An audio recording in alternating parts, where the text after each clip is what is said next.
Today I'm going to talk to you guys about labels. Now, Merriam-Webster defines label as a piece of paper, cloth, or similar material that is attached to something to identify or describe it, or a word or phrase that describes or identifies something or someone. When you think of a label, what's the first thing that comes to mind? For me, it's a piece of paper. It's something that attaches to something else to give it meaning. Something that tells you what's inside of it or what it's made of. We put labels on our food to make sure that we don't get sick when we eat them, to make sure that they're good for us. We put labels on hazardous materials to know, or to make sure that we don't end up getting sick because of them. But when did we start putting labels on people? See, something as organic as a person, something that changes every day, how does that warrant a label? See, that problem is especially confusing to me, because for someone like me, who's constantly being told to conform to a label, but can't necessarily conform to one because I don't fit in a single label. Now today I'm going to talk specifically about homosexuals and all the labels we have for queer people, simply because it's such a great example. For sexual orientations alone, we have two different types of labels, binary and non-binary. And under binary, we have bisexual, heterosexual, homosexual, asexual, demisexual. And under non-binary, andro or gynophilic, transsexual, third gender, or two-spirited. And those are just sexual orientations. That's just describing physical attraction. After that, we have romantic attraction, which we have aromantic, biromantic, heteromantic, homoromantic, panromantic, or demiromantic. And then we move on to categorizations of physical appearance just within gay community. We have otter, wolf, bear, cub, chub, pup, bull, twink, twunk, gym buddies, jock, gym rats. We end up with 12 different classifications for just what somebody looks like off of a website called Mr. Hollywood, hubpages.com.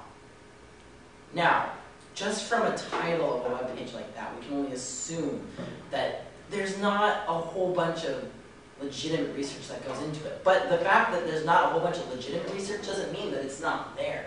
The fact that it's not scholarly made doesn't mean that it's not there. There's 12 different categorizations just for gay men alone. That's not including lesbians or bisexuals or transsexuals or two-gendered people or third-gender people. That's a whole bunch of labels for just one thing, and it's absurd. See, the problem that I have is I don't fit under any single one of those labels. Yes, I may identify myself sometime as homosexual or something like that, but one thing that I was told by my freshman year here, by my drama instructor, was that sexuality is fluid. There is never one way of thinking about people. You may wake up, you may start your life, and you may think, you know, I'm straight. But is that because you legitimately feel that way, or is that because that's what you've seen all your life? You hear about people realizing, oh, I realized when I was 12 that I liked people, that I liked men. Was that because they were finally allowed to think that way? Was it because they finally let themselves think that way? Or is it simply because that's when they hit puberty and realized that they weren't feeling the same feelings towards the opposite gender as their friends were? You see, I went through this weird phase of like, do I like just girls or do I like just boys? Yes, there was this whole entire thing of experimenting. And I'm coming back to you today saying, I don't know. I don't just like men. I don't just like women. I don't fit gay because I don't necessarily like only men, but I tend to like them more often than I like women. There isn't a label for me. And it's kind of mutes the point of having a whole bunch of labels to include everyone, because they don't include everyone. Now, collectively from two sites, utne.com and wordpress.com, from two different articles, one of them labeled the most inclusive acronym ever, the other one, what's in an acronym. By combining the two that I saw, I came up with this long string of letters. We have LGBTQIP, 2S, NGCAA. What do those even mean? Does anybody even know what they mean beyond the LGBT? Because first and foremost, that's all anybody ever labels it as. That's all anybody ever thinks of. It's become this shortened LGBT plus because nobody cares to add on the rest of it anyways. For those of you that are curious, it stands for lesbian, gay, bisexual, transsexual, queer, questioning, intersex, pansexual, two-spirited, non-gender conforming, asexual, and allies. Now see, the problem there though is that those are still just queer people. And it got me thinking about this problem that labels tend to only benefit the majority. You never hear people saying straight. You never have to say that someone is straight. It's just always assumed. It doesn't single them out. I never say, oh, yesterday I was out with my friend John, a cisgendered, straight, white male.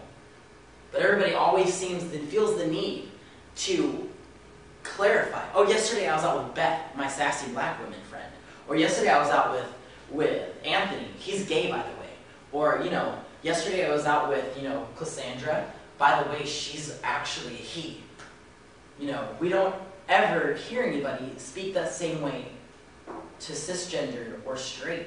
In fact, so much that there isn't a second S in here to describe straight. Just the people who empathize with those who aren't. Now, why is this a problem? Well, one can see that labels divide people into categories. And a category, by definition, according to Merriam-Webster, is any of several fundamental and distinct classes to which entities or concepts belong, or a division system within a system of classification. Division. Anytime I hear the word division in the context of people, it gets me worried. Because we've seen what division can do to people in the past. Apartheid in South Africa. Japanese during World War II, when we put them into camps, almost as bad as the Jews in the Holocaust, just because we believed that they were going to attack us. Dr. Seuss even wrote a freaking book about it, titled The Star-Bellied Speeches. And with a group of these ridiculous-looking animals had stars on their bellies, but some did not. And just because those who did not have stars on their bellies, they were prejudiced against, they were discriminated against, they were seen as not as great. And if somebody's writing a children's book about something like this, then I feel it's a problem. You see, as of the 29th of March in 2014, only 16 countries, Argentina, Belgium, Brazil, Canada, Denmark, France, Iceland, the Netherlands, New Zealand, Norway, Portugal, Spain, South Africa, Sweden, United Kingdom, and Uruguay, and some subnational jurisdictions, which would be parts of Mexico and the United States, allow same-sex couples to marry. That's 31 countries, 2 of which only allow you to get married in some parts of the country. In America, that would be 19, as Pennsylvania recently became the 19th state to allow gay marriage. I'd like to bring up another image for you. This is a map where it describes where it is legal to be gay. Not to be married if you're gay, but just to be gay in general. The red meaning not allowed, and the gray meaning marriage. I see a few gray countries on there, which would be the 29 that or the 31 that I mentioned earlier. But every single spot that is not gray, everything from yellow to red, those are all places where it is either illegal to be gay. The yellow meaning a different age of consent, meaning if you're gay, you have a different age of consent. Or the darker yellow means that you have laws against gay expression, such as Russia, where you can be imprisoned for holding somebody's hand if they're the same gender. We move down to the orange, where it's imprisonment, where it's not just, oh, you get a fine or you go to jail for a little while. You get sent to a federal prison, and you serve a sentence that has a set bail, to where we go down to the death penalty. And we see this death penalty more closely in these regions in the northeast side of Africa and in the southwest side of Asia. All the purple spots are contradictory laws, where they have laws passed where it's illegal to be gay, but then they have laws passed where it isn't. The fact that we have so many spots on this map colored is appalling, because we're also getting the one most important label that we should be giving to everybody, and that's human. Nowhere in this label of sexual orientations do we have a label that says human. Nowhere in romantic do we have human. Nowhere in these categorizations do we have human. Nowhere in this acronym is there an H to represent human. Because at the beginning of our life and at the end of our life, that's all that we are, is human. We're not a different species from each other. We're not different animals. We're not a different sort of out-of-world being. It's absurd that something as simple as sexual preference or romantic preference or gender expression is being treated like some sort of disease when it's something that can be diminished to something as simple as preferring applesauce to pudding. Something that separates crunchy peanut butter from creamy. It's the same kind of thought behind it. In a country, especially like America, where we like to think of freedom and diversity. Something where humans separate themselves from other animals because we are diverse and we are unique and we celebrate freedom. But as soon as something different or unique comes up between us, we end up killing it. Now you may think, well, hate crimes have gone down and there aren't as many people being murdered. That may be true. But we're still driving people to murder themselves. According to the TrevorProject.org, suicide is the second leading cause of death among young people ages 10 to 24. The only thing preceding that being accidental death. It also states that LGBTQ youth are 3 times more likely to attempt suicide than their straight peers. Meaning that if you have a room full of 4 people who want to commit suicide, it's likely that 3 of them are LGBTQ. According to SpeakForThem.org, the leading cause of death for the entirety of LGBT is suicide. That's among all age groups, all sexual orientations, and all gender, and all gender expression. If we take this box and think of it as the entirety of LGBT youth,